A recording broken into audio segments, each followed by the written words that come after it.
ज्वालादत्त के कहने पर अधीश यहां तक आ तो गया था, लेकिन क्या अधीश को इस संघर्ष का कोई फल भी मिलेगा? यह विषैली मकड़ियों की तरह ये कठपुतली भी एक रुकावट ही साबित होगी। कठपुतली ने हजूम को खत्म करने के बाद अधीश और ज्वालादत्त की ओर देखा और उन पर वार करने के लिए जैसे ही हथौड़ा उठाया, अधीश ने पृथ्वी घात मंत्र पढ़कर अपने चारों ओर एक मजबूत दीवार खड़ी कर ली। जल्दी जल्दी 3 बार मंत्र पढ़ा और संयुक्त यंत्र की सहायता से दीवार को और मजबूत कर लिया। ये दीवार लगभग उतनी ही ऊंचाई की थी जितनी रक्षक पुतली की ऊंचाई थी। अधीश और ज्वालादत्त ने चैन की सांस ली, लेकिन तभी एक जोर का धमाका हुआ। रक्षक कठपुतली के हथौड़े के एक ही वार से अधीश की बनाई मजबूत दीवार भर भरा कर गिर पड़ी। अधीश और ज्वालादत्त उसी टूटी दीवार के पत्थरों के पीछे छिप गए। ज्वालादत्त ने घबराकर कहा, मैंने तुमसे कहा था ना, इसके सामने हमारा कोई मंत्र काम नहीं करता है, हमें कुछ और सोचना पड़ेगा। अधीश ने जवाब दिया, यही मैं भी सोच रहा हूं, लेकिन कोई तो तरीका होगा जिससे हम इससे बच सकें।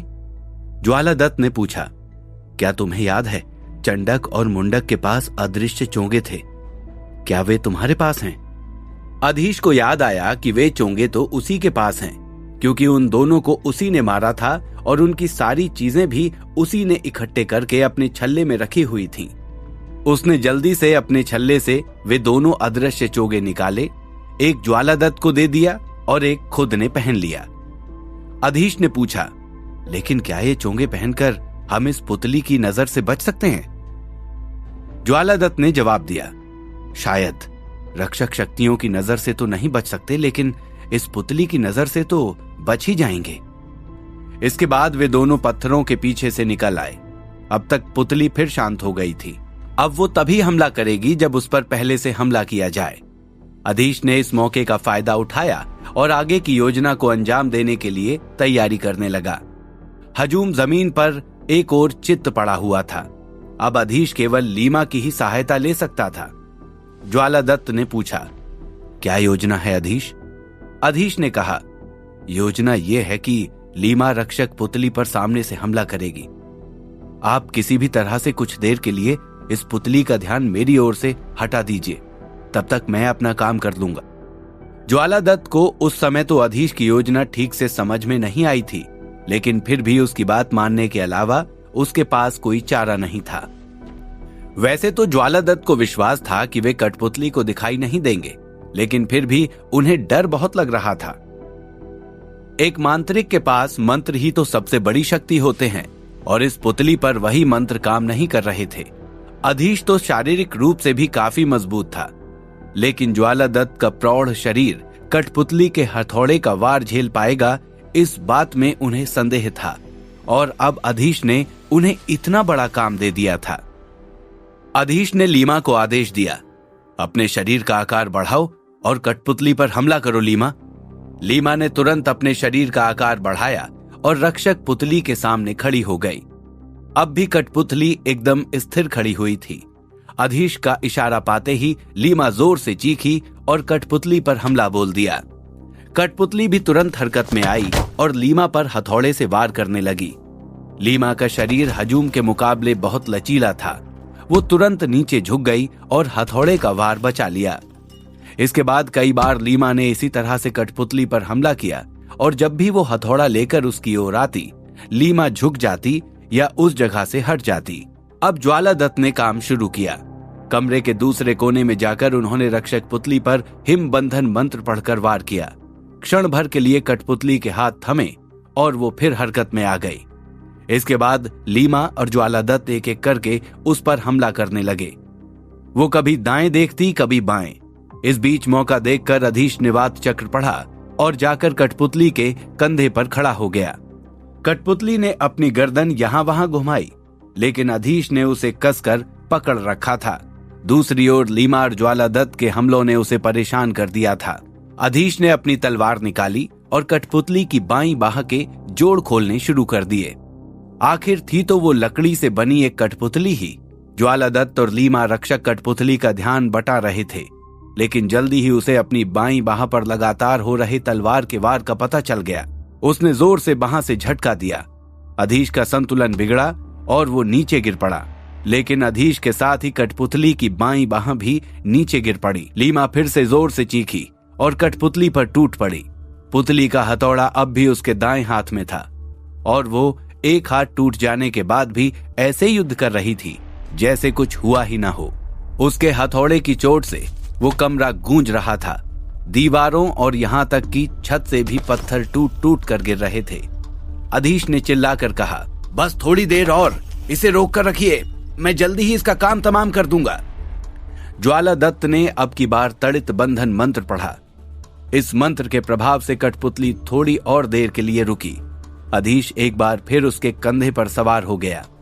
एक तरफ तो रक्षक पुतली लीमा पर वार कर रही, दूसरी तरफ अधीश तलवार से उसकी दाईं बाह भी उखाड़ने में लगा था। दाईं बाह के उखड़ते ही अधीश अब उसकी गर्दन के पीछे जाकर बैठ गया, लेकिन हथौड़ा और बाह टूट कर गिर जाने के बाद रक्षक पुतली दोनों पैर जमीन पर पटक पटक कर लड़ाई करने लगी थी। अधीश ने चिल्लाकर ज्वाला दत्त को आवाज दी, महाशय, किसी भी तरह इसके दोनों पैर बांध दीजिए। ज्वाला दत्त ने छट से अपने छल्ले से रस्सी निकाली और कठपुतली की ओर फेंकी। कठपुतली को ज्वाला दत्त तो दिखाई नहीं दिए, लेकिन रस्सी उसने देख ली। धम धम कदम रखती हुई रस्सी की दिशा में चल पड़ी। ज्वाला दत्त रस्सी छोड़कर वहां से दूर हट गए। कठपुतली के चलने से अधीश का संतुलन बिगड़ रहा था। उसने बस किसी तरह खुद को संभाल रखा था। वो चिल्लाया, लीमा, हमला करो। लीमा ने एक जोरदार मुक्का पुतली के पेट में मारा। कठपुतली, जो ज्वाला दत्त की दिशा में बढ़ रही थी, वहीं रुक गई और पैर उठाकर लीमा पर हमला कर दिया। इसी बीच ज्वाला दत्त ने फिर से रस्सी उठा ली और इस बार वे पुतली के पैर बांधने में सफल हो गए। तलवार का एक भरपूर वार कठपुतली की गर्दन पर पड़ा और उसकी गर्दन टूटकर जमीन पर लौटने लगी। अधीश भी नीचे उतर आया और लीमा को आदेश दिया, बचे हुए शरीर के टुकड़े टुकड़े कर दो लीमा। बिना हाथों और सर के भी कठपुतली लगातार इधर उधर दौड़ रही थी, जैसे अपने ऊपर किए गए हमले का बदला लेने के लिए ही उसमें चाबी भरी गई है। लीमा को कुछ ही क्षण लगे होंगे और कठपुतली के शरीर के टुकड़े कमरे के पूरे फर्श पर बिखरे पड़े थे। अधीश ने राहत की सांस ली और अपना अदृश्य चोंगा और रक्षा चोंगा उतार कर रख लिया। ज्वाला दत्त ने भी अपना चोंगा उतारा और चैन की सांस ली और अधीश से बोले, बधाई हो अधीश, हमारे रास्ते की एक और बड़ी मुसीबत दूर हो गई। अधीश बोला, आपको भी बधाई महाशय, लेकिन अब आगे क्या करना है? इस तल के आगे तो कोई राह दिखाई नहीं देती। ज्वाला दत्त जोर से हंसे और बोले, राह कैसे नहीं है? अधीश, वो देखो। मशाल थामे ज्वाला दत्त ने एक दीवार की ओर इशारा किया। अधीश ने ध्यान से वहां देखा। ये तो वही दरवाजा था जहां से कठपुतली ने प्रवेश किया था। अधीश ने कहा, लेकिन महाशय, ये तो वही रास्ता है जहां से रक्षक पुतली आई थी। यदि इसके भीतर और रक्षक हुए तो? ज्वाला दत्त ने कहा, ऐसा नहीं होगा अधीश। ज्वाला दत्त का ये विश्वास देखकर अधीश को थोड़ा अजीब तो लगा, लेकिन उसे उनकी बात माननी पड़ी। वे पहले ही मशाल लेकर उस दरवाजे के भीतर चले गए। अधीश ने लीमा को अपने पीछे आने का आदेश दिया और खुद भी उस दरवाजे के अंदर चला गया। उस दरवाजे के भीतर जो कमरा था, वहां एक अलौकिक प्रकाश फैला हुआ था। दीवारें जैसे सोने की बनी हुई थी।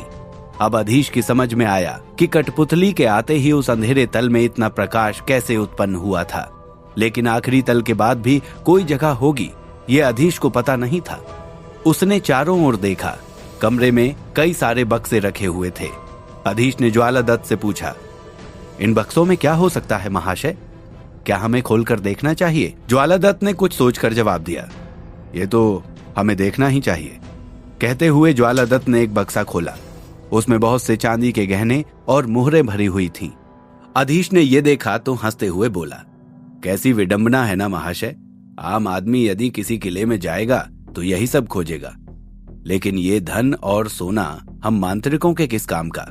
ज्वाला दत्त ने हंसते हुए कहा, तुम्हारी तो दो दो पत्नियां हैं अधीश, कम से कम तुम्हें तो इन आभूषणों की कद्र होनी चाहिए।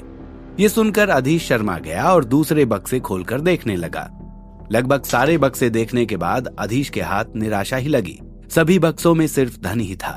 तभी ज्वाला दत्त ने एक बक्से की ओर इशारा किया और कहा, अधीश, इस बक्से में देखो, ये थोड़ा अलग दिखाई दे रहा है।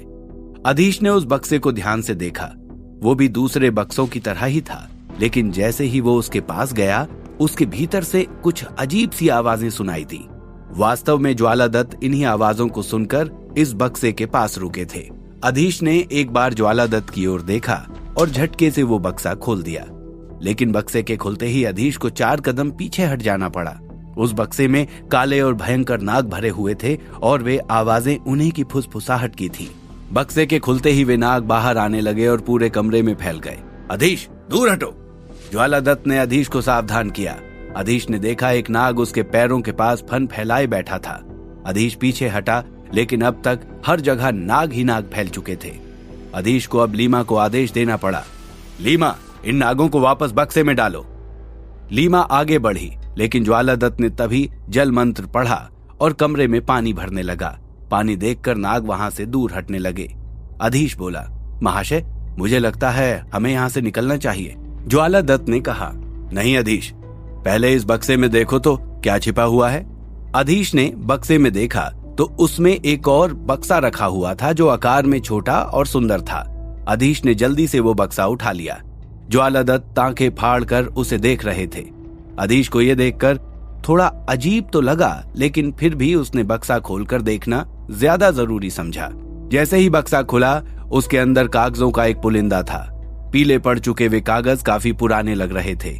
उस पुलिंदे को खोलते ही अधीश की जैसे सांसें थम गई। उसके मुंह से निकला, महाशय, ये तो वही है जिसकी खोज में हम यहाँ आए हैं। ज्वालादत्त जल्दी से उसके पास आए और कागजों को देखने लगे। उनकी आंखें आश्चर्य और खुशी से फैलती जा रही थीं। हालांकि अभी तक ज्वालादत्त ने उसके हाथ से वे कागज लिए नहीं थे। उसी तरह थोड़ी दूरी पर खड़े रहकर बोले, जैसा कि तय हुआ था अधीश, हम दोनों इस मंत्र को बांटेंगे। तुम जल्दी से इसे लिख लो और मूल कागज मुझे दे दो। अधीश ने छल्ले में से कागज कलम निकालकर जल्दी से उस मंत्र को उतार लिया और पुलिंदा ज्वालादत्त की ओर बढ़ाते हुए कहा, आपका बहुत बहुत धन्यवाद। मैं जितना भी आभार व्यक्त करूं महाशय, कम होगा। आपकी वजह से आज मैं इस सफलता को पा सका। ज्वालादत्त ने फिर भी उसके हाथ से वो पुलिंदा नहीं लिया और अधीश को थोड़ा अजीब लगा। ज्वालादत्त उसकी आंखों में झांकते हुए बोले, सिर्फ धन्यवाद से काम नहीं चलेगा अधीश, मुझे और कुछ भी चाहिए। अधीश चौंक पड़ा। विषैली बर्फ, ज्वालादत्त ने कहा और कहते ही एक और मंत्र पढ़ा, सर्व बंधन। वो मंत्र पढ़ते ही दूसरे कमरे में मौजूद सारे सांप अधीश की ओर रेंगने लगे और उससे लिपटने लगे। अधीश चिल्लाया, ये क्या कर रहे हैं आप? इस अचानक हमले से अधीश संभल नहीं सका और सांपों ने उसे चारों ओर से लपेट लिया। अब तक अधीश को समझ में आ चुका था कि उसके साथ कितना बड़ा छल किया गया है। ज्वालादत्त शुरू से अंत तक उसके साथ धोखा कर रहे थे। सांप उसके चारों ओर लिपटते ही जा रहे थे। अधीश ने लीमा को मदद के लिए आवाज लगाई, लेकिन लीमा को भी ज्वालादत्त ने निष्क्रिय कर दिया था। लेकिन ज्वालादत्त ने तब तक अपना खंजर निकाल लिया और अधीश की ओर बढ़े। अधीश चीखा, ये क्या कर रहे हैं आप? ज्वालादत्त ने क्रूर हंसी हंसते हुए कहा, तुम वास्तव में बहुत भोले हो अधीश। घबराओ मत, ज्यादा कुछ नहीं करूंगा, बस तुम्हारी उंगली से ये कवच उतार रहा हूं। ज्वालादत्त ने उसका हाथ पकड़कर खींचा और खंजर निकाल लिया। अब किस तरह अपनी रक्षा करेगा अधीश? शारीरिक और मानसिक आघात एक साथ हुआ था उसके साथ। क्यों वो इस धोखे को समझ नहीं सका? क्या इसकी कीमत अधीश को अपनी जान देकर चुकानी पड़ेगी? जानने के लिए सुनते रहिए द मैजिशियंस सीक्रेट, सिर्फ और सिर्फ पॉकेट FM पर।